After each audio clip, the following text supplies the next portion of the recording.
हेडलाईन्सचे प्रायोजक आहे NBC bearings, लांब पळण्यासाठी. जरांगेंकडनं चलो मुंबईचा नारा. 20 जानेवारीपासून मुंबईत आझाद मैदान किंवा शिवाजी पार्कमध्ये आमरण उपोषण. आरक्षण मिळेपर्यंत माघार नाही, जरांगेंची घोषणा. 3 कोटीपेक्षा जास्त मराठे मुंबईत येणार, व्यवस्था करा. आता आम्ही घरात बसणार नाही, जरांगेंचा बीडच्या सभेतनं एल्गार. राज्य सरकार मराठा समाजाच्या बाजूनच आरक्षणासाठी सर्वतोपरी प्रयत्न करणार. जरांगेंच्या घोषणेनंतर मुख्यमंत्री शिंदेंची प्रतिक्रिया. आरक्षण मिळू द्या, कचकाच दाखवतो. जरांगेंचा भुजबळांना इशारा. तर मी कुणाच्या कोल्हेकुई आणि दादागिरीला घाबरत नाही, भुजबळांचा पलटवार.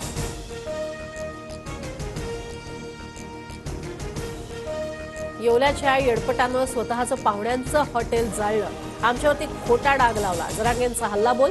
तर क्षीरसागर यांचं घरही मीच जाळलं का, मंत्री छगन भुजबळांचा सवाल.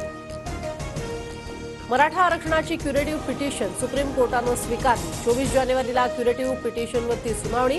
याचिकाकर्ते विनोद पाटलांचा दावा. सुप्रीम कोर्टात अभ्यास करून कागदपत्र ठेवणार. क्युरेटिव्ह पिटिशन ऐकल्यानंतर 100% आरक्षण मिळणार, गिरीश महाजनांची प्रतिक्रिया.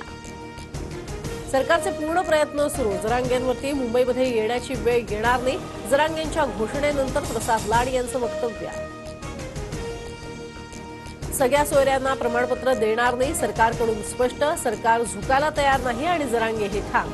आम्ही वेट अँड वॉचच्या भूमिकेत. ओबीसी नेते बबनराव तायवाड यांची प्रतिक्रिया.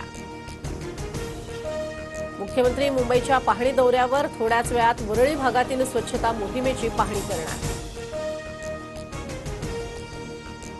मुंबई पुणे एक्सप्रेस वेसह जुन्या मार्गावरती वाहतूक कोंडी. बोरघाटात काही वाहनं बंद पडल्याची घटना.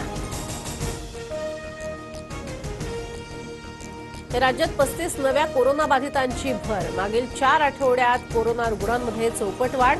आतापर्यंत सक्रिय रुग्णांची संख्या 100च्या पार. हेडलाईन्सचे प्रायोजक आहे एनबीसी बेरिंग्स, लांब पळण्यासाठी.